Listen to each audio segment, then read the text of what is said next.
You lied to us. You gave us false hope. I know many of you don't want to listen to us. You say we are just children. We are only repeating the message of the United Climate Science. Many of you appear concerned that we are wasting valuable lesson time, but I assure you we will go back to school the moment you start listening to the science and give us a future. Is that really too much to ask?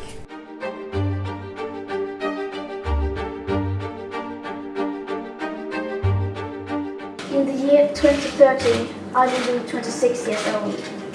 My little sister Beata will be 23, just like many of your own children or grandchildren. That is a great age we have been told, when you have all of your life ahead of you. But I'm not so sure it will be that great for us. I was fortunate to be born in a time and place where everyone told us to really be. I could become whatever I wanted to. I could live wherever I wanted to. People like me had everything we needed and more. Things our grandparents could not even dream of. We had everything we could ever wish for, and yet, now we may have nothing. Now we probably don't even have a future anymore. Because that future was sold, so that a small number of people could make unimaginable amounts of money. It was stolen from us every time you said that the sky was the limit and that you only live once. You lied to us. You gave us false hope.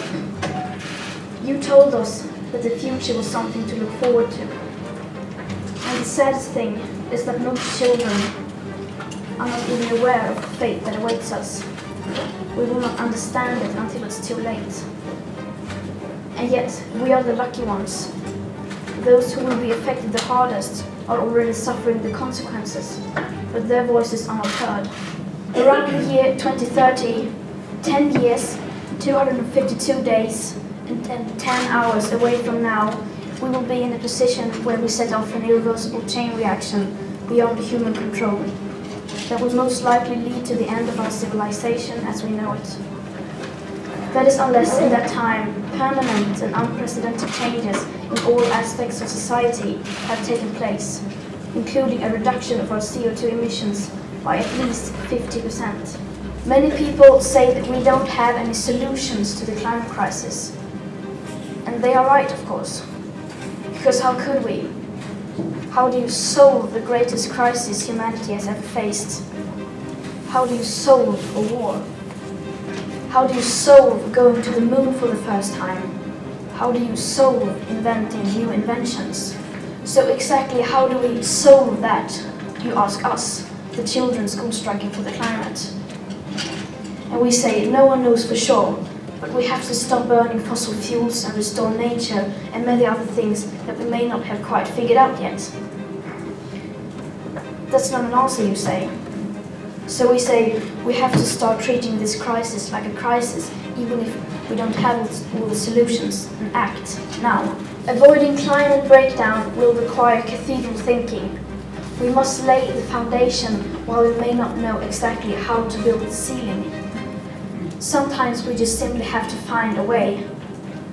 The moment we decide to fulfill something, we can do anything. And I'm sure that the moment we start behaving as if we were in an emergency, we can avoid climate and ecological breakdown. Humans are very adaptable. We can still fix this. But the opportunity to do so will not last for long. We must start today. We have no more excuses. We children are not sacrificing our education and our childhood for you to tell us what you consider is politically possible in the society that you have created. We have not taken to the streets for you to take selfies with us and tell us that you really admire what we do. We children are doing this to wake the adults up. We children are doing this for you to put your differences aside and start acting as you would in a crisis. We children are doing this because we want our hopes and dreams back. Did you hear me? Yes. Is my English okay? Yes. Because I'm beginning to wonder.